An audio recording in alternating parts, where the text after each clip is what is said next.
Have you ever looked in the mirror long and hard and wondered, who am I? Who am I anymore? And it's not because you've forgotten your name, it's not because you've forgotten your responsibilities, but because somewhere along the way, you became who everyone else needed you to be. You became the peacemaker, or in other words, AKA the peacefaker, the peacekeeper, the caretaker, the achiever, the strong one, the responsible one, the fixer, the helper, the performer, the survivor. And maybe those roles helped you make it through those difficult seasons from your past, or maybe one you just recently went through. But what happens when survival becomes your identity? What happens when you've spent so much of your life adapting to everyone else's expectations that you've lost sight of who God actually created you to be? Today, we're talking about rebuilding identity after trauma, after loss, disappointment, control, abuse, codependency, and even church hurt.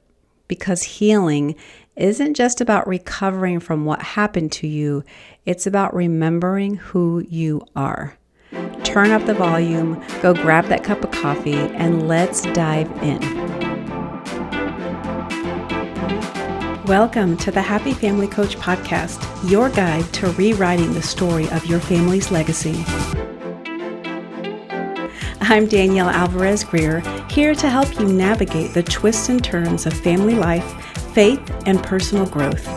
Get ready for practical tools, spiritual insights, and heartfelt conversations to transform your family dynamic.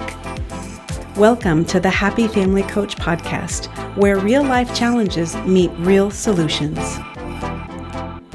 Hey everyone, welcome back to the Happy Family Coach Podcast. I'm your host, Danielle. I'm a biblical counselor, family life coach, creator of the Happy Kid Toolkit. I'm also a wife, mom, stepmom, fur baby mom, and fellow traveler on this journey of healing and restoration. I'm right there along with you all.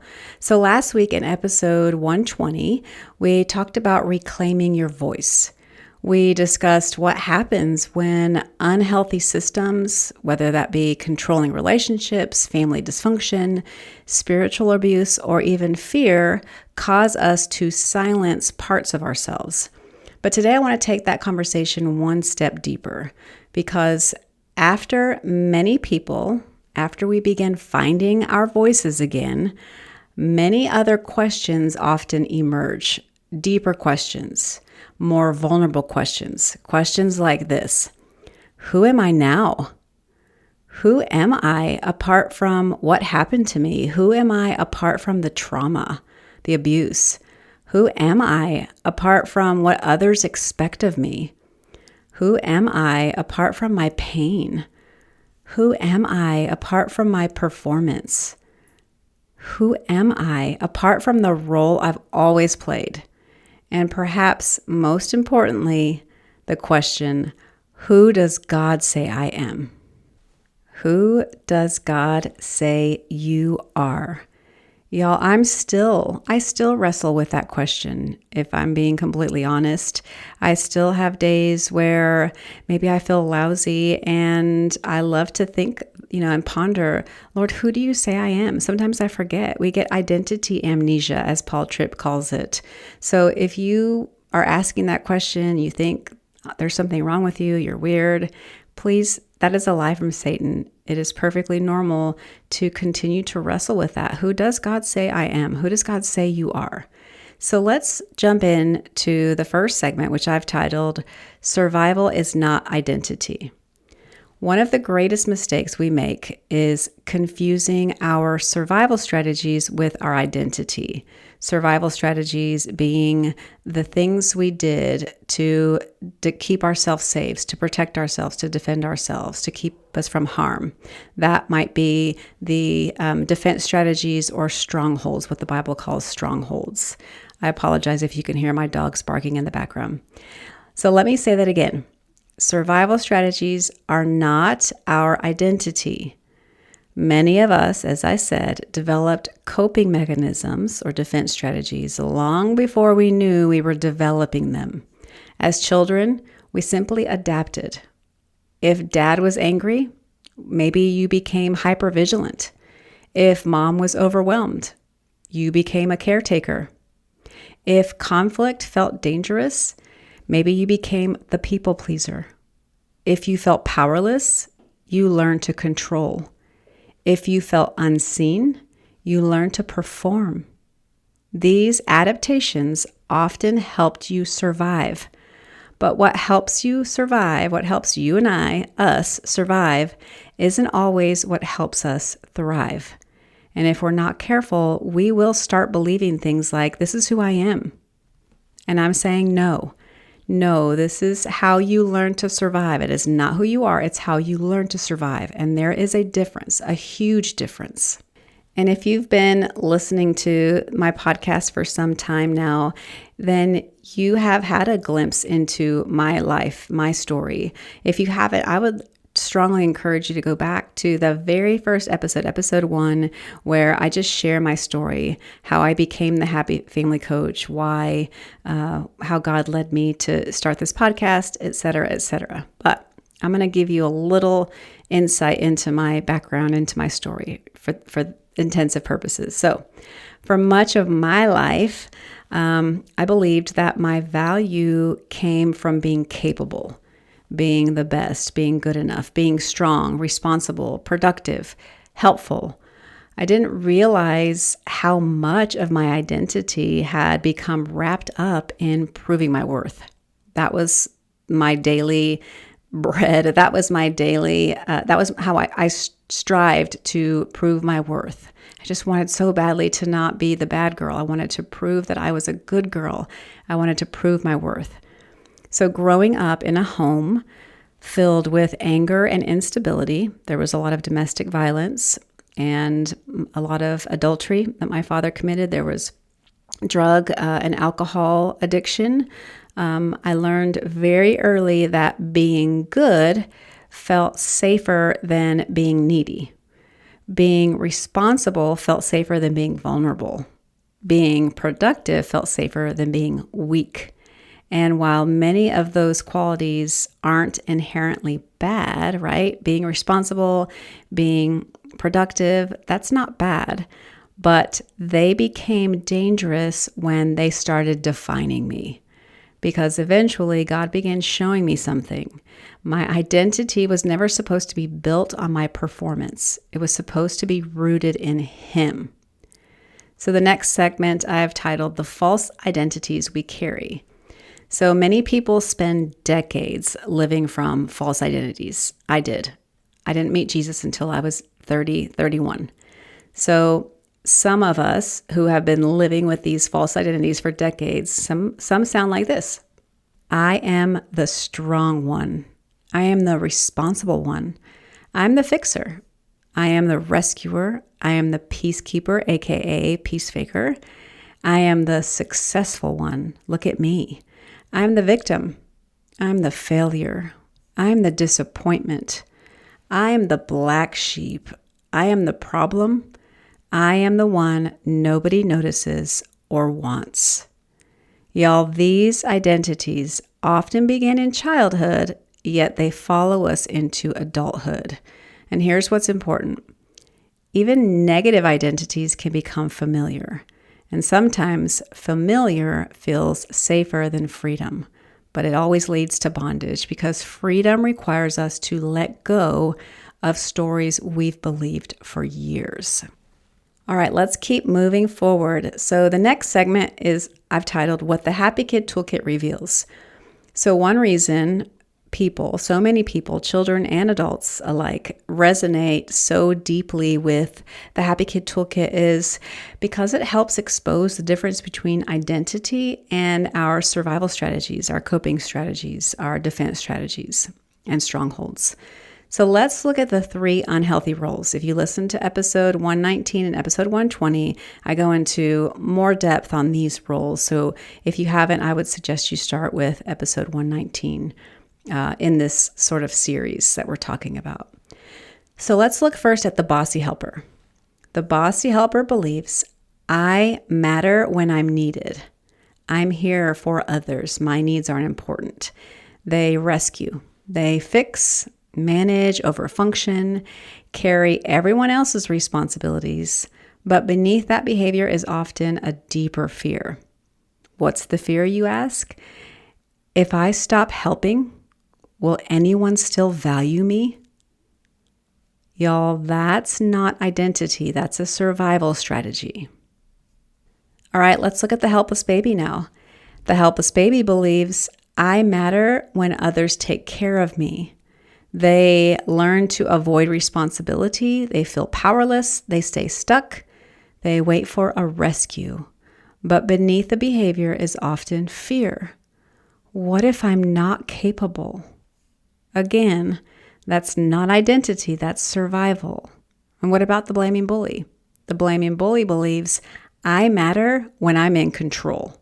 They learn to attack, defend, dominate, criticize, blame. But beneath all of that fluff and that huff and that puff and that dominating energy, there is often fear. What if I'm powerless? Again, not identity, survival. But I have good news, okay? None of these roles are who you are. They are simply ways you've learned to navigate life, which means they can be unlearned. Next segment, what God says about you. So let's go back to the beginning of the word, Genesis. Genesis tells us something profound. Before Adam and Eve ever accomplished anything, before they worked, before they led, before they produced, before they performed, God declared their identity. They were image bearers. They were loved, created, known, chosen, valuable, because identity begins with who God is, not with what we do. Let me say that again. Identity begins with who God is, not with what we do. Let's look at Ephesians 2, verse 10. It says, For we are His workmanship, created in Christ Jesus for good works, which God prepared beforehand that we should walk in them. Notice what the verse does not say. It does not say, you are your accomplishments. You are your productivity. You are your ministry. You are your title. You are your success. No, it doesn't say that. It simply says, you are His workmanship. The work flows from the identity, not the other way around. Your identity doesn't flow from what you do. It flows the other way around. The work flows from the identity that you are His workmanship, created in His image. So how does trauma distort our identity? Let's look at the next segment. Trauma has a way of teaching us a lot of false lessons. Abuse, for example, teaches, I am unsafe. Rejection teaches, I am unwanted. Neglect teaches, I don't matter. Criticism teaches, I'm not enough. Control teaches, my voice doesn't matter. And shame teaches, something is wrong with me. But y'all, just because a wound taught you something doesn't mean it's true. Many of us have spent years believing lies that originated in and out of pain. And healing often begins when we bring those beliefs into the light. We take them captive. 2 Corinthians 10:5. Let me give you a practical exercise that you can begin to implement into your daily life, okay? Practical exercise. I want you to ask yourself, what do I believe about myself when I fail? What do I believe about myself when someone is disappointed in me? What do I believe about myself when I'm not productive? What do I believe about myself when I'm not helping anyone? What do I believe about myself when nobody notices me? How you answer those questions, those answers will often reveal the core beliefs driving our lives. So how can we learn to hear the shepherd's voice instead of the enemy's lies? Well, Jesus says in John 10, "My sheep hear my voice." And many of us know the voice of shame, especially if you grew up with a lot of trauma and criticism and abuse. Many of us know the voice of shame and condemnation. We know the voice of fear, the voice of criticism, the voice of performance, of perfectionism, of maybe religion, the voice of our parents, the voice of our past. But do we recognize the voice of the shepherd? What does his voice sound like? Because his voice sounds different, I promise. His voice convicts without condemning. He does not shame. He convicts, but he does so without shame and condemnation. He corrects without shaming. He leads without controlling. He invites without coercing. His voice produces freedom, not fear. So let's move back to the Happy Kid Toolkit. Let's look at what it looks like to move from the unhappy kid triangle to the happy kid triangle. So the opposite of the bossy helper is the caring friend. As a caring friend, we say things like, I am loved even when I cannot fix everyone. So I stop trying to take on other people's responsibilities. I know where my responsibility ends and where someone else's responsibility begins because I'm loved and I cannot fix everyone. That is God's job. The respectful leader, opposite of the blaming bully, says, I can take responsibility without controlling others. And the happy kid, opposite of the helpless baby, says, I am safe to enjoy life because my identity rests in God. Y'all, I want you to notice how different those beliefs are from the earlier beliefs that I mentioned, from the unhappy kid roles, helpless baby, blaming bully, and bossy helper. These three roles on the happy kid triangle are not rooted in performance. They are rooted in truth. So before I bring this to a close, I just want to share another story with you. So a few years ago, I realized something. It was profound. God was not asking me to become someone else.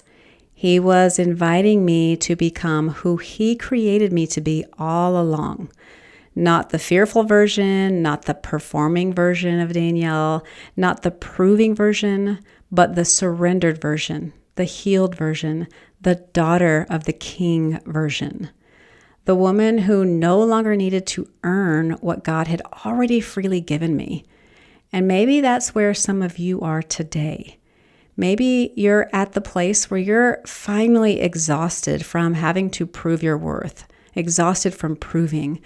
Maybe you're finally exhausted from performing, exhausted from carrying identities that God never assigned to you. Friends, you do not have to spend the rest of your life living from survival mode. Jesus came to make all things new, including the way you see yourself. So I have a little closing challenge for you. This week, I want you to spend time journaling around one question. Who have I become in order to survive? And then I want you to ask a second question and journal this. Who is God inviting me to become? And I want you to write down those answers, journal those, and then I want you to sit with Him. I want you to sit with the Lord, and I just want you to listen.